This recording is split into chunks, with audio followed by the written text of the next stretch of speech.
그렇기 때문에 이스라엘 민족의 훌륭한 엘리사라고 하는 선지자를 통해서 하나님의 능력으로 치유를 받는 것은 상상할 수 없는 자격 요건이 미비한 그런 사건이었지만 그런 나아만에게 이제 하나님의 은혜로 인하여서 그의 나병이 치유받을 수 있는 그런 기회의 자리로 나아가게 하시는 하나님의 사건을 오늘 열왕기하 5장에서 지난주에 서론적인 부분을 보았습니다. 오늘은 이제 그 말씀에 이어서 나아만이 실제로 요단강에 들어가서 그의 몸이 치유받는 그런 상황을 보여주고 있는데요. 오늘 본문에 보면 이 나아만이 엘리사 선지자에게 갔는데 엘리사 선지자가 밖에 나와보지도 않고 자기 사환을 시켜서 요단강에 가서 몸을 7번 씻으라 그러면 깨끗하게 될 거다라는 말을 하고 있습니다. 오늘 그 11절, 12절, 11절과 10절과 12절, 13절, 14절에 보면 이 나아만의 치유에 대한 말씀이 4번 연속해서 나오는 것을 볼 수 있습니다. 거기에 차이점이 있는데 한번 그 눈여겨보시면서 본문을 한번 같이 보시면 좋겠습니다. 먼저 10절에 보면은 엘리사가 사자를 자기 심부름꾼 사환을 밖에 보내서 이렇게 그 나아만에게 말합니다. 요단강에 몸을 7번 씻으라 내 살이 회복되어 깨끗하리라 라고 말하고 있습니다. 이 말을 들은 이 나아만이 굉장히 마음에 분노함이 생겼어요. 그 분노함은 아마 자기가 그래도 남의 나라이긴 하지만 장군인데 나와보지도 않고 그냥 사환시켜서 했나 이런 것 때문일 수도 있고 또 문맥으로 보면은 요단강에 가서 몸을 씻으라 이런 것 때문에 기분이 나빴을는지도 모르지만 11절에 보면은 이렇게 나아만이 노하면서 말하고 있습니다. 내 생각에는 그가 내게로 나와서서 그의 하나님 여호와의 이름을 부르고 그의 손을 그 부위 위에 흔들어 나병을 고칠까 하였다. 그렇게 자기 생각을 이야기합니다. 그러면서 이제 12절에 보면은 이렇게 다시 이어서 말합니다. 다메섹강 아바나와 바르발은 이스라엘 모든 강물보다 더 낫지 아니하냐. 내가 거기서 몸을 씻으면 깨끗하게 되지 아니하랴 하고 몸을 돌려 분노하여 떠났다. 여기 보면 몸을 씻으면 내가 깨끗하게 되지 아니하랴 이렇게 말합니다. 다메섹강 아바나와 바르발은 헬라의 철학자들이 그곳은 물이 굉장히 깨끗하고 차고 그리고 맑아서 사람들이 황금의 강이다 이런 별명을 지어줬을 만큼 아주 좋은 강이라고 합니다. 그런데 흙탕물이 내려가는 그런 요단강에서 몸을 씻으라고 했던 이 엘리사 선지자의 말에 불쾌하게 여기는 나아만 장군을 볼 수 있습니다. 그러면서 이제 돌아가려고 하자 종들이 13절에 보면 이렇게 만류하고 있습니다. 내 아버지여 선지자가 당신에게 큰 일을 행하라 말하였다면 행하지 아니하였으리이까 하물며 당신에게 이르기를 씻어 깨끗하게 하라 함이리이까 라고 설득하고 있습니다. 아니 장군이시여 내 아버지여 저보다 더 심한 일을 시켜도 우리가 해야 될 상황이 아니겠습니까? 금식을 하라면 금식을 해야 되고 고행을 하라면 고행을 해야 되고 많은 예물을 바치라면 예물을 드려야 되고 무엇을 하라 해도 지금 해야 될 판인데 요단강에서 몸을 7번 씻으라고 하는 것을 시킨다고 해서 그것을 마다할 이유가 있겠냐 이렇게 하면서 장군을 설득하고 있습니다. 그 말을 듣고 보니까 이 나아만이 그게 맞다 싶어서 요단강에 들어갔다가 14절에 보면은 이렇게 말합니다. 나아만이 이에 내려가서 하나님의 사람의 말대로 요단강에 7번 몸을 잠그니 그의 살이 어린아이의 살같이 회복되어 깨끗하게 되었더라라고 말씀하고 있습니다. 오늘 이 네 구절 속에서 나오는 이 요단강에 들어갔더니만 몸을 씻었더니만 깨끗하게 됐다. 이 표현이 사실은 조금씩 다르게 표현이 되어 있습니다. 이 두 개씩 짝을 이루고 있는데 발견하셨는지 모르겠어요. 10절에 보면은 이렇게 말씀하고 있습니다. 너는 가서 요단강에 모아서 몸을 7번 씻으라. 내 살이 회복되어 깨끗하리라 라고 말합니다. 그리고 이 말씀이 14절에 가면 그 표현 그대로 몸을 잠그니 그의 살이 어린아이의 살같이 회복되어 깨끗하게 되었다라고 말하고 있습니다. 10절과 14절에는 회복되다라고 하는 표현이 계속 반복되고 있습니다. 그에 비해서 12절과 13절은 그렇지 않습니다. 12절에 보면 몸을 씻으면 깨끗하게 되지 아니하랴. 지금 나만 장군이 엘리사가 사환을 통해 시킨 그 말을 요단에 가서 몸을 씻으십시오. 그러면은 당신의 몸이 회복되어 깨끗할 것입니다. 라고 말했을 때 그 의미와 나하만이 이 말을 들었을 때 내가 우리 다메섹에 있는 아바나와 바르발 강에 가서 몸을 씻으면 거기 가면 거기서 내가 내 몸이 거기서 이렇게 회복되지 깨끗해지지 않겠냐 이렇게 지금 반문하면서 불평하고 있습니다. 물론 13절 말씀에도 동일하게 종들이 나아만 장군을 설득하면서 하물며 당신에게 이르기를 씻어 깨끗하게 하라 함이리까.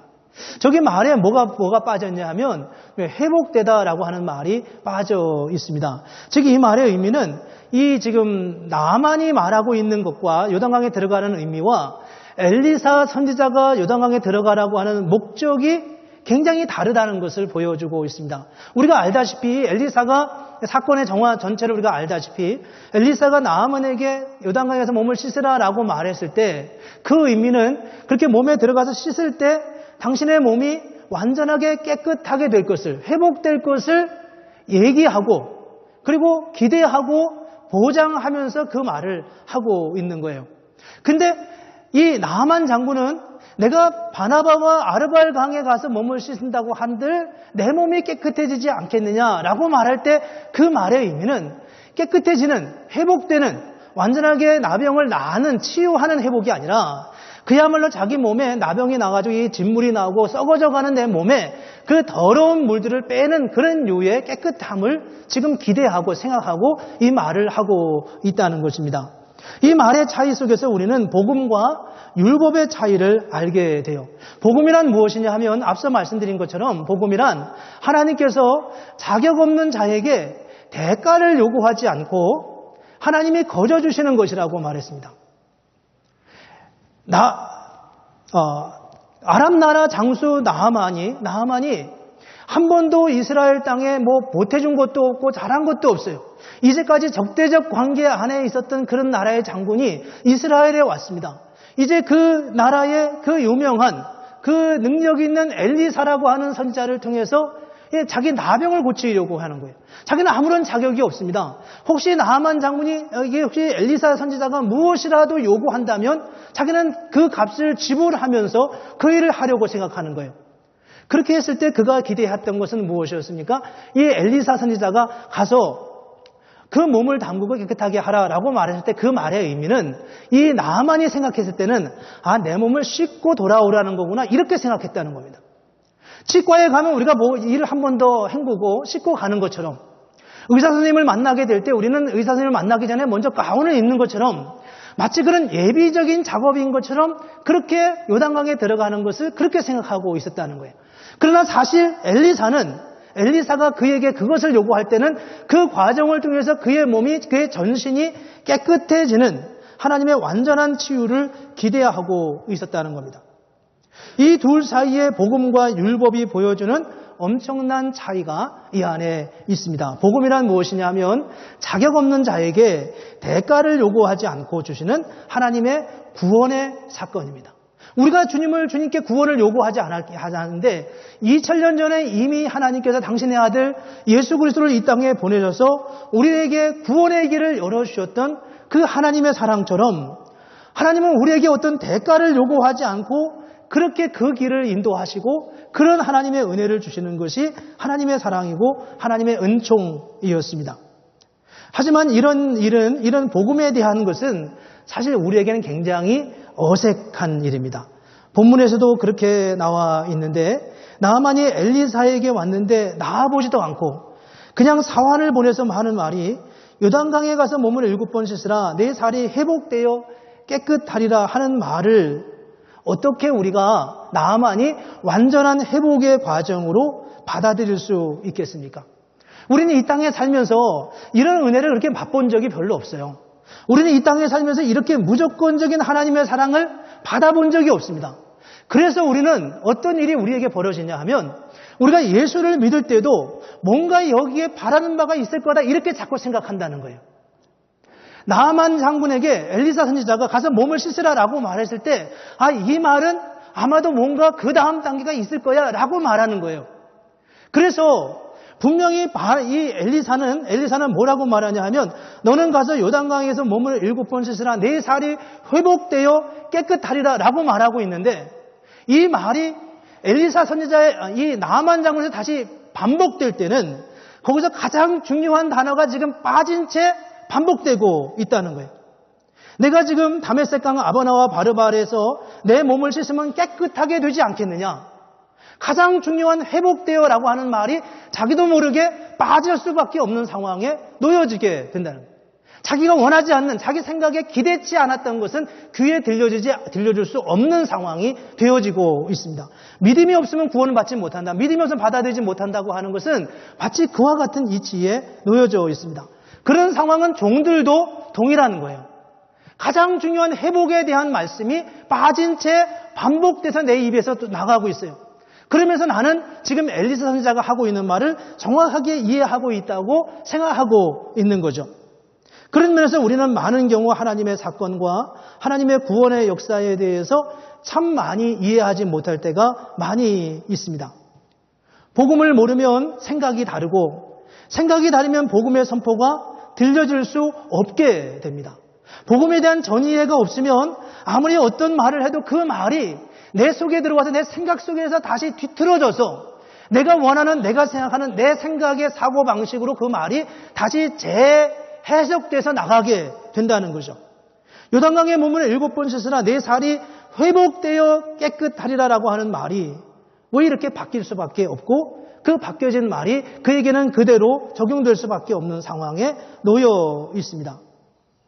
그리고 하나님께서 주시는 복음의 사건은 완전히 율법적 요구, 율법적 조건으로 해석될 수밖에 없는 자리에 되는 거예요. 몸 먼저 씻고 와. 그러면 내가 다음 단계를 알려줄게. 이렇게 말하는 거죠. 몸 먼저 깨끗이 씻고 와. 내 냄새도 나고 그럴 텐데 좀 정결한 몸으로 만나서 이야기를 제대로 좀 해봅시다. 언제부터 그런 병이 걸렸는지, 그거 병 때문에 어떻게 얼마나 힘들었는지, 몸의 어느 부위까지 지금 좀 나병이 퍼져가지고 당신의 몸을 힘들게 하는지, 밤에 잠을 자는 데는 얼마나 지금 고통스러운지 내가 하나하나 진단해 보려고 할 테니까 한번 몸 먼저 깨끗하게 씻고 와라. 이렇게 자격을 요구하는 말씀으로 전혀 다르게 180도 다르게 이해될 수밖에 없는 것이 바로 이런 말씀이라는 것입니다. 그것이 율법적 요구로 이해되는 거죠. 율법적 요구로 이해가 되면 우리는 어떤 생각을 하게 되냐 하면 무엇인가 그분이 원하시는 조건에 충족해야 된다는 생각을 하게 되는 겁니다. 그래서 이 나아만은 그런 생각이 있지 않습니까? 굉장히 많은 어마어마한 재물을 지금 가지고 온 거예요. 엘리사가 원하면 내가 뭐든지 줄 수 있습니다.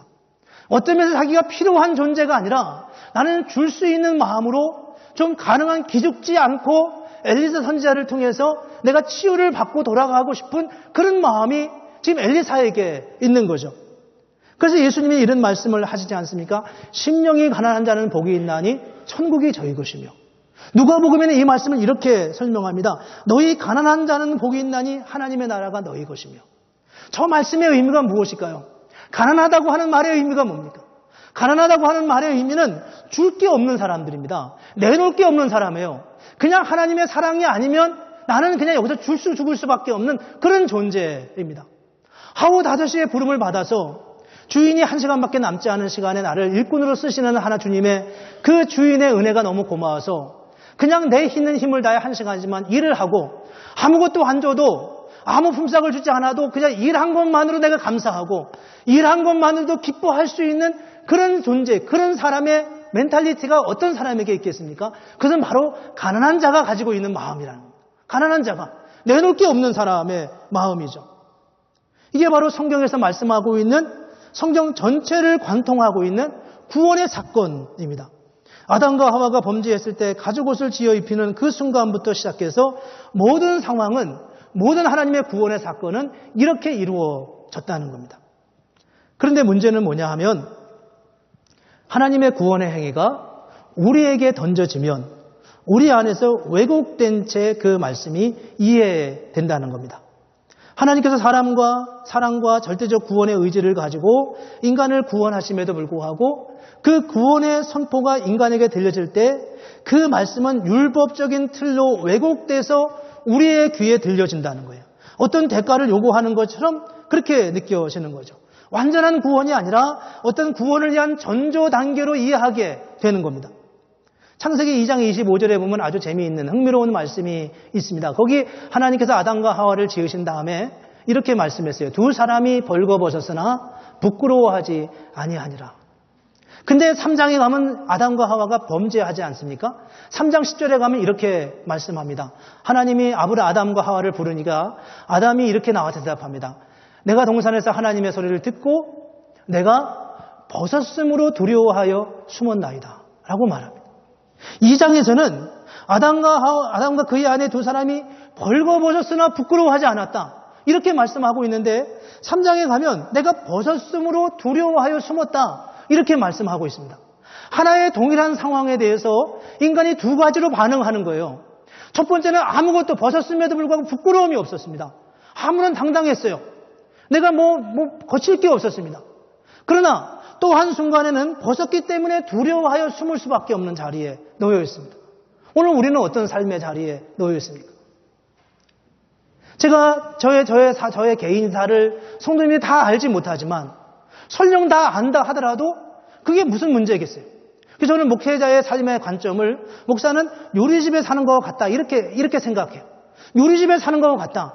스스로 당신 자신을 요리집에 있다고 그렇게 가정하고 살았을 때 아무런 부끄러움이 없다면 그러면 옳다는 거예요. 물론 저의 일거수일투족 일상사를 다 말할 필요는 없어요. 그렇지만 설령 저의 벌거벗은 모습을 설령 본다 하더라도 그거로 인하여 내가 용납받았고 하나님의 사랑을 받았고 용납받아서 내가 부끄러움이 없을 수 있다면 그게 바로 하나님의 사랑의 흔적이고 은혜 받은 하나님의 사람의 모습이라는 겁니다. 문제는 벗었다는 사실이 아니라 관계가 뒤틀려져 가 있는 겁니다. 창조주와 피조물, 아버지와 자녀의 관계가 아니라 심판자와 피고인의 관계로 이 관계가 바뀌어져 버렸습니다. 인간이 범죄로 인해 스스로 그렇게 만들어버린 거죠. 율법적 관계를 스스로 만들어버린 겁니다. 그래서 하나님은 인간을 구원하시면서 이 관계를 되도록이시려고 계속 구원의 역사 속에서 당신의 시도를 행하고 있습니다. 그 대표적인 일이 뭐냐 하면 누가복음 15장에 보면은 바로 아버지의 집을 나간 아들의 이야기가 나오죠. 둘째 아들이 집을 나갔습니다. 허랑방탕했습니다. 온갖 일을 다 저질렀습니다. 그리고 나중에 자기가 죄를 깨닫고 어렵고 힘든 상황에서 죄를 깨닫고 이렇게 그가 고백하며 이야기하는 것을 볼 수 있습니다. 그가 스스로 돌이켜 내 아버지에게 양식이 풍족한 풍군이 얼마나 많은가. 나는 여기서 줄여 죽는구나. 내가 일어나 아버지께 가서 이르기를 내가 하늘과 아버지께 죄를 얻었사오니 지금부터는 아버지의 아들이라 일컬음을 감당치 못하겠나이다. 나를 품꾼의 하나로 부소서. 내가 아버지의 아들이라 일컬음을 감당치 못하겠습니다. 품꾼의 하나로 살겠습니다. 그렇게 하면서 가겠다고 결심을 하는 거예요. 물론 여기서 말하는 품꾼의 하나라고 하는 말은 꼭 율법적 관계로 말할 수는 없지만 그는 기꺼이 아버지 앞에 품꾼의 한계로 한 사람으로 율법적 관계로 뒤틀려져 가더라도 그렇게 가겠다고 말하고 있습니다. 그런데 그렇게 다가오는 이 아들을 아버지가 어떻게 맞이하나요? 그 송아지를 잡고 제일 좋은 옷을 입히고 가락지를 끼우고 발에 신을 신기면서 그가 이렇게 24절에서 말씀하고 있습니다. 이 내 아들은 죽었다가 다시 살아났으며 내가 잃었다가 다시 얻었노라 하니 그들이 즐거워하더라. 여전히 내 아들이 왔다 이렇게 말하면서 즐거워하는 거예요. 아버지, 나는 아버지의 품꾼의 하나로 가겠습니다. 나는 정말 아버지의 아들이 될 자격이 없습니다. 나는 아버지에게 품꾼처럼 그렇게 살겠습니다. 그렇게 돌아가려고 하는 그런 성향을 가진 우리의 죄성이 가진 우리의 마음을 주님은 우리를 부르실 때마다 당신의 아들로 품어 안으신다는 겁니다. 이게 하나님의 사랑이라는 거예요. 그냥 와. 옛날처럼 살자고. 여전히 아버지라고 불러도 되고 여전히 내가 옛날에 하던 그 모습 그대로 그렇게 종들을 부려가면서 네가 판단해가지고 네가 옳다 생각하면 그대로 살아가라고 아버지가 그를 격려하면서 그렇게 가는 거예요. 근데 아들의 마음은 그렇지 못하게 되는 거죠. 이게 바로 아버지의 마음이라는 겁니다. 이게 바로 하나님의 마음이라는 거죠. 설령 나아만이라고 하는 그 장수가 이방인이었고 자격 없는 사람이었고 그들의 문화적, 그들의 세계관, 그들의 국가관 안에서 그는 전혀 자격 없는 자였지만 하나님께서 왜 하필이면 나아만 장군을 이스라엘에 불러서 그들의 가장 잘 유명한 엘리사 선지자를 통해서 그 일을 하게 하셨냐는 겁니다. 그것은 바로 이스라엘 민족도 그와 같은 하나님의 사랑으로 구속하셨고 사랑하셨다고 하는 사실을 지금 보여주기 위함 아니겠어요? 하나님의 사랑이 어떤지를 모형화시켜서 보여주려고 하는 겁니다. 이 말씀을 우리가 지난주에 봤지만 예수님의 시대에 와서 예수님이 그 말씀에 그 의미대로 해석하자 사람들이 예수님에게 돌을 들어 치려고 했습니다. 그게 무슨 소리냐고요. 이게 우리의 율법적 관념 속에 갇혀 있는 하나님의 사건, 하나님의 사랑에 대한 우리의 생각이라는 겁니다. 이 복음은 우리에게 굉장히 낯선 사건입니다. 그렇지만 매우 우리에게 절실한 사건이기도 합니다. 우리는 하나님의 이 사랑이 없으면 존재할 수 없는 사람들입니다. 그럼에도 불구하고 우리는 이 사랑의 사건을 우리 마음에 있는 그대로 잘 받아들이지 못하는 경우가 참 많이 있습니다. 주님의 용납하심이 없으면 우리가 돌아갈 길이 없는 사람들입니다. 언제 돌아가도 문을 열어놓으시고 우리를 기다리시는 그 아버지가 있다고 하는 사실이 우리에게 얼마나 위대하고 얼마나 놀라운 사건인지 알 수 없다는 겁니다. 인간은 복음을 잘 알지 못합니다. 왜냐하면 복음은 이 땅에 우리가 살아가고 있는 삶의 자리에서 찾을 수 없는 그런 류의 하나님의 사랑을 전제한 그런 하나님의 구원의 역사이기 때문입니다. 무조건적으로 용납하시는 하나님의 사랑. 아니 한 번이라도 그런 사랑을 우리가 받아봤으면 이해할 수 있겠지만 우리는 다 거래하듯이 살아가기 때문에 이 하나님의 사랑을 잘 이해하기 못하는 게 우리의 모습입니다. 이게 바로 하나님의 사랑입니다. 이 사랑이 우리 안에 있으면 얼마나 놀라운 일들이 일어나겠습니까? 이 말씀을 이제 우리가 함께 나누면 우리 안에는 이런 질문이 생깁니다. 지난번에도 말씀드렸지만 복음에 대한 남용입니다. 하나님께서 그렇게 사랑하신다면, 하나님께서 그렇게 다 무조건 용납하신다면 우리가 복음을 남용하지 않겠냐? 또 죄를 져도 그렇게 되지 않겠느냐? 이런 생각을 합니다. 복음에 대한 긴급성, 복음이 우리 가운데 어떻게 일하실까 하는 것입니다. 여러분 이 말씀을 다시 한번 생각해 보십시오. 하나님께서 엘리사를 통해 나아만에게 이렇게 말합니다. 너는 가서 요단강에 몸을 7번 씻으라. 내 살이 회복되어 깨끗하리라 라고 말했습니다. 그때 이 나아만 장군이 그 말을 믿긴 믿었어요. 그런데 이렇게 말하는 겁니다. 선지자님, 제가 아직은 마음이 내키지 않습니다. 요단강물은 아직 더러워서 내 몸도 물론 더럽지만 내키지 않습니다. 제가 좀 다음에 왔으면 좋겠습니다. 라고 말할 수 있겠습니까? 그 상황 앞에서. 난 아직 요단강에 들어갈 준비가 되어 있지 않습니다. 그러면 하나님이 그를 기다리시겠습니까? 집을 나간 아들이 돌아왔어요. 그가 그렇게 말해요. 아버지, 내가 하늘과 아버지께 죄를 지었사오니 지금부터는 아버지의 아들이라 일컬음을 감당하지 못하겠습니다. 나를 품꾼의 하나로 보셔서 그래서 내가 열심히 일하겠습니다. 이렇게 말합니다. 그때 아버지가 아들에게 이렇게 말합니다. 그거 아니야. 너는 여전히 내 아들이야. 와서 옛날처럼 살아. 이렇게 말할 때 아들이 이렇게 말하는 겁니다. 잠깐만요, 아버지. 잠깐만요, 주인님. 저는 아직 당신의 아들의 자격을 갖지 않았다고 생각해요. 좀 기다려주세요. 이렇게 말할 수 있다고 생각하십니까? 혹은 아버지 제가 나 그렇게 다 하긴 하겠지만 내가 아직 만날 여자가 한 사람 남았어요. 보고 싶으면 돈이 떨어져서 제가 왔어요. 제가 조금만 더 즐기고 올게요. 이렇게 말할 수 있겠냐는 겁니다. 과연 복음이라고 하는 것을 우리는 어떻게 이해하면서 그 앞에 나아가냐는 겁니다. 복음은 거저 주시는 거예요. 복음은 그냥 우리에게 대가 없이 자격이 없음에도 주어주시는 것입니다.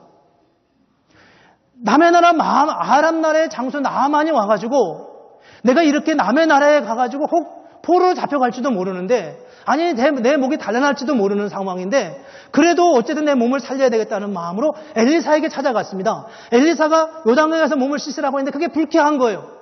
내 다시 오겠다 이렇게 말할 수 있냐는 겁니다. 여기서 말하는 복음의 사건이라는 것은 그렇게 우리가 언제든지 주고받을 수 있는 다음으로 믿을 수 있는 그런 류의 그런 하나님의 사건이냐는 겁니다. 우리는 복음을 너무나 하찮게 생각하기 때문에 언제나 다음으로 믿을 수 있다고 생각해요. 아니 복음을 그렇게 그냥 주는 것이라면 복음을 남용할 수 있지 않겠습니까? 맞아요. 남용해도 된다는 겁니다. 남용해서라도 그 말씀 앞에 우리가 갈 때 그 말씀이 우리의 삶을 바꾸기 시작하는 하나님의 역사가 일어난다는 겁니다. 우리는 많은 경우 이 복음을 남용하죠. 어떤 식으로 남용하냐면 뒤로 미루는 거예요. 우리를 무조건 사랑한다고 해서 내일도 사랑할 수 있고 모레도 사랑할 수 있을 거라고 말합니다. 나중에 히브리서 6장 4절 5절 말씀을 보십시오. 거기에 이런 말씀이 나와 있습니다. 한 번 빛을 받고 하나님의 은사를 맛보고 성령에 참여한 바가 되고 하나님의 선하신 말씀과 내세의 능력을 맛보고도 타락한 자는 다시 새롭게 하여 회개할 수 없다. 이런 말씀이 있습니다. 이 말씀을 우리는 수평선에서 이해하면 잘 이해가 안 가는데, 이런 하나님의 사랑의 사건을 받아들이고 난 다음에, 나만 장군이 자기 육체의 몸을 치유하고 난 다음에 하나님이 온 인류의 우주의 하나님이시고 유일한 하나님이라는 사실을 자기 입으로 고백하고 난 다음에 그가 다시 하나님을 떠나면 어떻게 되겠냐는 겁니다. 그건 용납될 수 없다고 하는 말을 지금 하고 있습니다. 로마서 5장, 6장에 보면 바울이 이런 말씀을 5장 20절에 말씀하고 있습니다. 율법이 들어온 것은 범죄를 더하게 하려 함이라. 그러나 죄가 더한 곳에 은혜가 더욱 넘쳤다. 지난주에 말씀 나눴습니다. 죄가 더한 곳에 더욱 은혜가 넘쳤다. 그러니까 사람들이 이렇게 말합니다. 아니, 그러면 사람들이 죄를 남용하지 않겠습니까? 복음을 남용하지 않겠습니까? 그렇게 죄로 인하여 죄가 더한 곳에 은혜가 넘친다면 사람들이 더 죄를 짓다가 돌아오려고 하지 않겠습니까? 그때 6장 1절에 보면 바울이 저렇게 말합니다. 그런즉 우리가 무슨 말하리요? 은혜를 더하게 하려고 죄에 거하겠느냐? 그럴 수 없느니라. 죄에 대하여 죽은 우리가 어찌 그 가운데 더 살겠느냐? 라고 말하고 있습니다. 여러분, 나아만 장군이 병을 낳았어요. 너무 신기하지 않겠습니까? 너무 놀랍지 않겠습니까? 그래서 그가 돌아갔습니다. 그가 잘 살았어요. 근데 그 체험이 너무 그리운 거예요. 어떻게 내가 나병이 나을 수 있었을까? 그러면서 자기가 일부러 어떻게 병이 날 수는 없지만 자기 몸을 막 굴려가지고 다른 병에 걸리기를 기대하는 거예요. 그리고 또 다시 그 병을 치유받기를 원하는.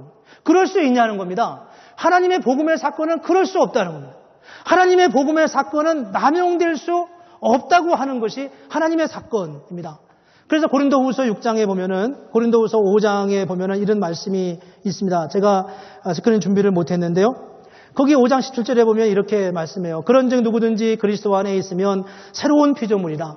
이전 것은 지나갔으니 보라 새 것이 되어도다. 하나님이 우리를 새로운 피조물로 만드셨다고 말씀합니다. 이렇게 만드신 거예요. 나병 환자인 그 나만을 나병이 없는 새로운 사람, 완전히 새로운 존재로 그렇게 바꾸셨죠. 그리고 6장 1절에 보면 뭐라고 말씀하냐면 우리가 하나님과 함께 일하는 자로서 너희를 권하노니 하나님의 은혜를 헛되이 받지 말라. 이르시되 내가 은혜 베풀 때에 너희에게 듣고 구원의 날에 너를 도왔다 하였으니 보라 지금은 은혜 받을 만한 때요. 보라 지금은 구원의 날이로다. 현재 이 시점이 오늘 우리가 놓여 있는 바로 이 자리가 하나님의 구원의 날이라고 말씀하고 있다는 겁니다. 그래서 이 구원의 역사는 오래도록 주님이 기다리신 하나님의 사건, 구원의 사건이기도 하지만 오늘 이 순간 응답하기를 촉구하고 긴급하게 주님 앞에 응답하지 않을 수 없게 만드는 그것이 바로 복음이라는 겁니다. 물론 우리가 여전히 복음이 뭔지 깨닫지 못한 상태에서는 하나님은 우리를 기다리시겠지만 우리가 적어도 복음이 무엇인지를 알고 난 다음에 여전히 우리가 현재의 삶의 자리에서 복음을 남용한다면 그건 둘 중에 하나입니다.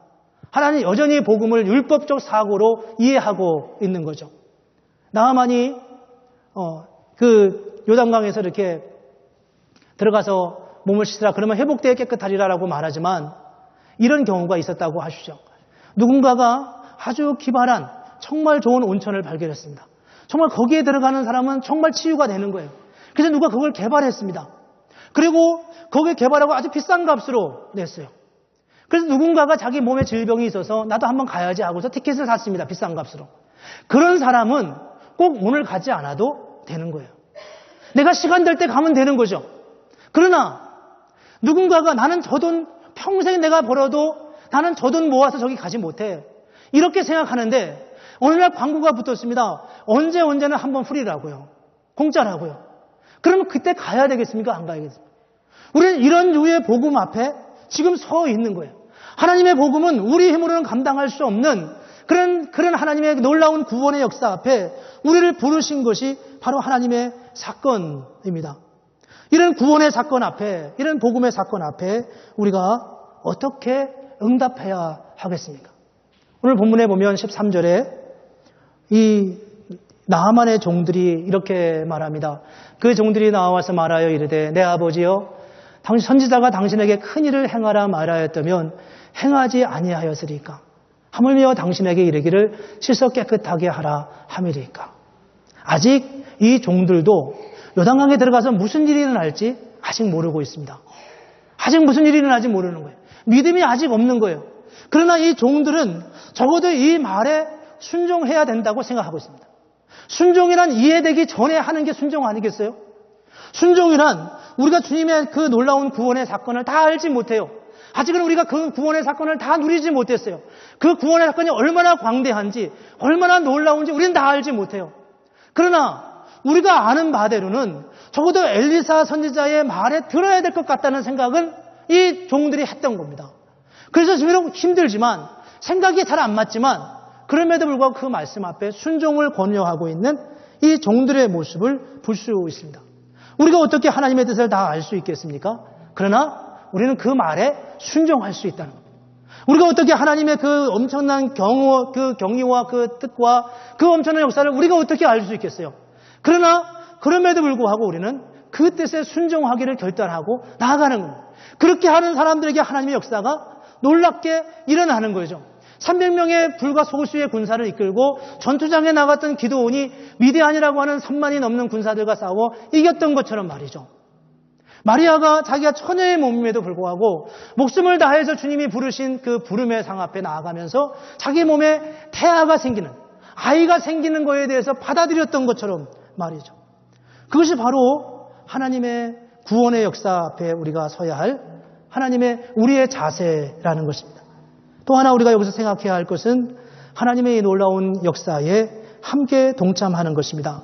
14절에 보면은 이런 말씀을 있습니다.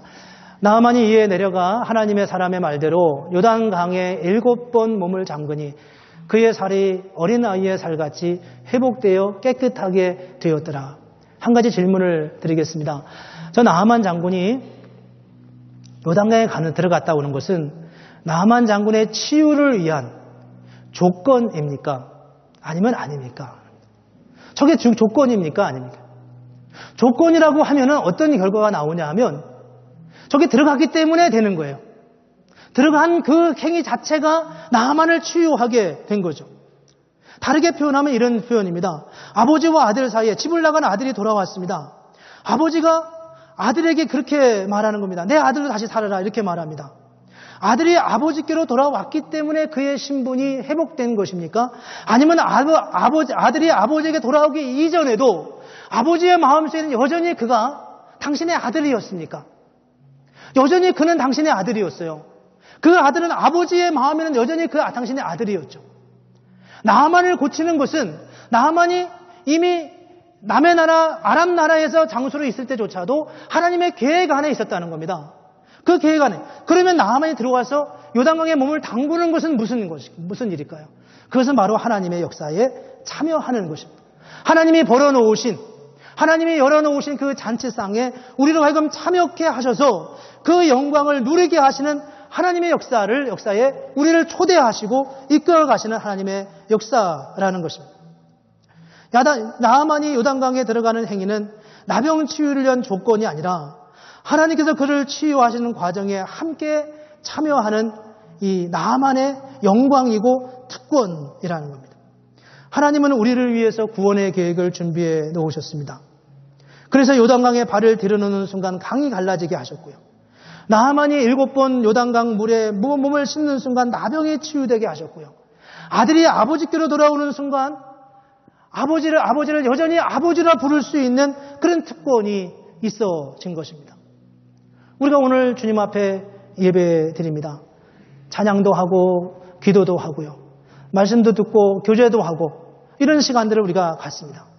이 일들은 우리에게 어떤 의미를 갖습니까? 예배를 잘 드리면 하나님이 우리에게 복을 주시는 것인가요? 아니면 이미 주신 하나님의 그 은혜의 이 예배 가운데 우리가 그 은혜의 자리로 참여하는 것입니까? 우리가 하나님 앞에 그렇게 나아가지 않아도 하나님의 사랑은 여전히 우리에게 유효합니다.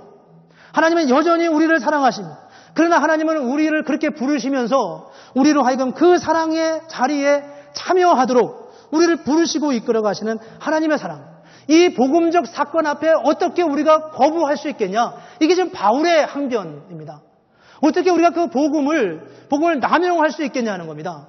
어떻게 우리가 죄가 더한 곳에 은혜가 많다고 해서 설령 그 죄를 더 지을 수 있겠냐는 겁니다. 그건 복음을 잘 알지 못하는 경우의 일이라는 거죠. 주님의 복음을 알게 되면 우리는 그 상황에 그 즉각적으로 그 복음의 사건 앞에 참여할 수밖에 없다고 하는 것이 성경에서 가장 강하게 말씀하고 있는 그 사건이라는 겁니다. 어떻게 요단강에 가서 몸을 씻으라 그러면 내가 회복되어 깨끗하리라고 하는 말씀을 듣고서도 다음에 이렇게 말할 수 있겠냐는 겁니다. 그게 바로 주님이 오늘 우리에게 말씀하시는 하나님의 사건입니다. 그런데 우리는 잘 그렇게 응답하지 못하잖아요. 우리는 그렇게 지금 지나온 10년, 20년의 세월을 하나님의 그 부르심 앞에서 그렇게 응답하지 못한 채 세월을 보내면서 그렇게 살아왔습니다. 무엇 때문일까요? 둘 중에 하나일 것입니다. 하나는 복음에 대한 잘못된 이해입니다. 복음을 여전히 율법적으로 이해하는 것입니다. 이 다음에 또 뭔가 있을 거야. 교회 열심히 나가면 뭐 다음에 또 시킬 거야. 이런 식의 우리의 율법적 사고가 하나님과 우리와의 관계를 계속 단절시키고 있습니다. 하나님을 오해하는 겁니다. 하나님을 거저 주셨는데 아버지는 아들을 그냥 받아들이셨는데 아마 내가 나갔다 왔기 때문에 나중에 유산을 물려줄 때 적게 줄 거야. 나한테서 심한 일을 시킬 거야. 이러면서 아버지 눈치를 보는 그런 아들의 마음과 같은 것이 그게 얼마나 하나님의 마음을 혼동스럽게 하겠습니까? 하나님은 우리를 사랑하십니다. 주님은 우리를 위해서 당신의 아들을 이 땅에 보내셨습니다. 이 말이 얼마나 위대한 사건이고 이 말이 얼마나 놀라운 선포인지를 우리는 사실 깊이 생각하지 못하고 살아갈 때가 참 많이 있습니다. 주님께서 우리로 하여금 요단강에 가서 몸을 씻어 7번 씻으라. 그리하면 내 몸이 회복되어 깨끗하리라 라고 말씀하고 있습니다. 주님께서 우리에게 어떤 모양으로 부르시든지 간에 주님은 우리에게 주실 준비를 다 가지시고 우리를 부르셔서 오늘도 이 예배 자리로 나오게 하셨습니다. 주님의 부르심 앞에 어떻게 우리가 응답하며 나아가야 하겠습니까? 내일로 미루는 것이 아니라 다음으로 미루는 것이 아니라 바로 오늘 이 시점에서 바로 이 순간 우리가 어떻게 주님 앞에 나아갈 것인가에 대한 깊은 성찰과 그리고 고백과 응답이 우리에게 필요함을 깨닫게 됩니다. 물론 그거조차도 우리가 억지로 하는 게 아니라 그 복음의 자연스러운 반응으로 가야 합당하겠죠. 그런 믿음의 역사가 우리에게 있을 때 우리 개인과 우리 교회가 얼마나 놀라운 변화가 있을까를 기대하게 됩니다. 오늘 이 말씀을 보면서 저와 여러분이 그리고 우리 개개인과 우리 교회가 하나님의 은혜 안에서 더 놀라운 하나님의 풍성한 복음적 역사를 누리는 그런 은혜가 풍성하기를 주님의 이름으로 축복합니다. 기도하겠습니다.